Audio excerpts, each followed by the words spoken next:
நான் உங்க doctor Samson பேசுறேன். டிஸ்டர்ப் படம் பார்த்துட்டு வரேன். படத்தோட ஸ்டோரி என்னன்னா, ஹீரோ வந்து ரொம்ப டிஸ்டர்ப்டா இருக்காரு. சோ அதனால ஓவர் ஆல்கோஹால் சாப்பிடுறாரு, தூங்குறது இல்ல. அவரு என்னன்னு கேட்டா யாமினிங்கிற ஒரே ஒரு பேர் தான் சொல்றாரு. யாமினி வந்து கொண்டாங்க அப்படிங்கிற ஒரே ஒரு விஷயம் தான் சொல்றாரு. இதுல வந்து அவருக்கு என்ன பிளாஷ்பேக் என்ன நடந்துச்சு அந்த விஷயங்கள் தான் காமிக்கிறாங்க. அதுக்கப்புறம் இதுல இருந்து எப்படி வெளில வராரு, யாமினியா கொண்டவங்களை வந்து அவர் பழி வாங்கணும்னு இருக்காரு. சோ அது என்ன பழி வாங்கினாரா இல்லையாங்கிறதா அந்த படத்தோட ஸ்டோரி. படம் பாத்தீங்கன்னா அப்படியே ஒரு ப்ராப்பர் மலையாள சினிமா பார்த்த ஒரு ஃபீல் கொடுக்குது. படம் வந்து ஒரு ஃபர்ஸ்ட் ஹாஃப்லாம் ரொம்ப சூப்பரா இருக்கு.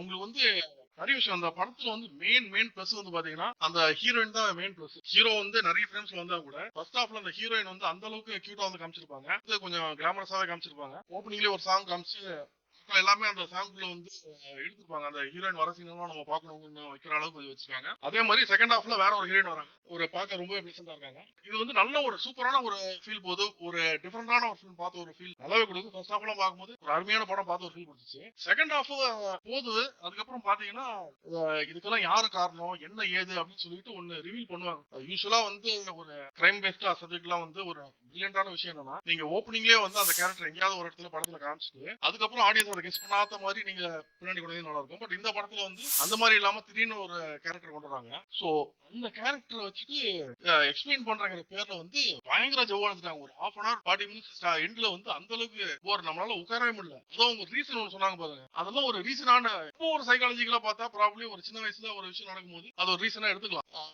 பட் ஸ்டில் வந்து ஒரு படமா நம்ம ஒரு ஆடியன்ஸா பார்க்கும்போது அது கன்வின்சிங்காட்டே இல்ல. இன்னொன்னு அதை வந்து ரொம்ப கன்வின்சிங்கா காமிக்கல. ஒரே ஒரு ஷாட்ல வந்து சும்மா ஒரு சீன்ல லைட்டா சொல்லி விட்டாங்க. அதை இன்னும் கொஞ்சம் டீடைல்டா காமிச்சிருந்தாங்கன்னா இப்போ ராட்சசன்ல வந்து அவன் ஏன் அப்படி ஆனாங்கிறதுக்கு நல்ல டீடைல்டா ஒரு விஷயத்த சொல்லிருப்பாங்க. அது இங்க வந்து அந்த டீடைலிங்கே இல்ல. சோ அதனால நம்ம கடைசி 40 மினிட்ஸ் ரொம்பவே ஒரு லாக். படம் வந்து பாத்தீங்கன்னா 1 hour 40 மினிட்ஸ் தான். நம்மளுக்கு ஒரு 1 hour ஒரு 5 மினிட்ஸ் 10 மினிட்ஸ் தான் வந்து படம் வந்து நல்லா இருக்கு. அதுக்கப்புறம் படம் பயங்கர லாக். படம் வந்து ரொம்ப லோ பட்ஜெட்ல பண்ணிருக்காங்க. லோ பட்ஜெட்ல பண்ணாங்கிறது ரொம்ப கிளியரா தெரியுது. பட் அந்த லோ பட்ஜெட்லயும் கேமரா ஆங்கிள்ஸ் முடிஞ்ச அளவுக்கு பெஸ்டா வச்சிருக்காங்க. கேமரா கிளாரிட்டி கொஞ்சம் கம்மியா இருக்கு. பட் ஸ்டில் வந்து கேமரா ஆங்கிள்ஸ் ஆக்டர்ஸ் வந்து வாங்கின வேலை ஒரு சில லொகேஷன்ஸ் எல்லாம் ரொம்ப சூப்பரா காமிச்சிருக்காங்க. ரொம்ப லோவா போகாம அங்கெல்லாம் ட்ரோன் ஷாட் எல்லாம் போட்டு அந்த ரொம்ப பியூட்டி ஆஃப் லொகேஷன் எல்லாம் ரொம்ப சூப்பரா காமிச்சிருக்காங்க. ஒரு சில ஷாட் எல்லாம் வந்து எக்ஸ்ட்ரா வைட் அந்த ட்ரோன் ஷாட்ல காமிக்கிறாங்க. பட் கீழே நம்ம கேரக்டர் டிராவல் ஆகி போறது வந்து நம்ம கரெக்டா ஃபாலோ பண்ண முடியல. அந்த வண்டி போறது வந்து காமிக்கிறாங்க. இந்த வண்டியை காமிக்கிறாங்களே என்ன ட்ரோன் ஷாட் மாதிரி காமிக்கிறாங்க. பட் அதெல்லாம் வந்து நம்ம ஒரு பெரிய குறையா சொல்ல முடியாது. இவங்களுக்கு கிடைச்ச ஒரு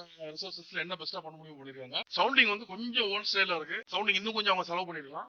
ஓவராலா பாத்தீங்கன்னா ஒரு டிஃபரெண்டான அட்டெம்ப்ட். அவங்க எடுத்துக்கிற காரணம் வந்து ரொம்ப ரொம்ப ரொம்ப ஒரு ஓவரான ஒரு காரணம். அந்த காரணம் வச்சுட்டு ஆடியன்ஸ் எல்லாம் ஏத்துக்க முடியல. அதுக்கப்புறம் கிளைமேக்ஸ்ல என்ன நடக்க போதெல்லாம் தெரியுது. அதுக்கப்புறம் ஜவ்வா எடுத்துட்டாங்க. ஃபர்ஸ்ட் ஹாஃப் வரைக்கும் அந்த ஹீரோயினை வந்து ஆடியன்ஸ் லவ் பண்ணி அந்த ஹீரோயினை இழுத்துட்டு ஆடியன்ஸ் வந்து பார்க்க வச்சிட்டாங்க. செகண்ட் ஹாஃப்ல இன்னொரு ஹீரோயின் வந்தா இவங்க இதே மாதிரி இருப்பாங்க அப்படின்னு பார்த்தா டக்குனு ஹீரோ போயிட்டு பிரதர்ன்னு சொல்லி அவங்க கிட்ட கூப்பிட ஆரம்பிச்சிட்டாங்க. இவரோ சிஸ்டர்னு கூப்பிட ஆரம்பிச்சிட்டாங்க. நம்மளுக்கு கோச்சராங்கிற மாதிரி ரொம்ப ஒரு ஹார்ட் அண்ட் ஃபீல்.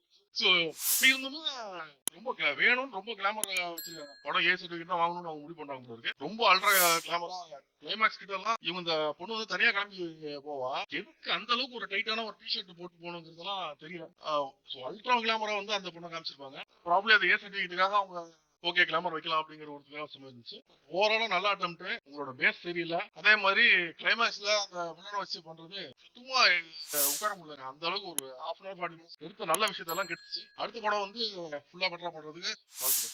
இந்த வீடியோ பிடிச்சிருந்துச்சுன்னா லைக் பண்ணுங்க, ஷேர் பண்ணுங்க, கமெண்ட் பண்ணுங்க. ரஃபி தியேட்டரை மறக்காம சப்ஸ்கிரைப் பண்ணிருங்க. பெல் பட்டனை கிளிக் பண்ணிருங்க.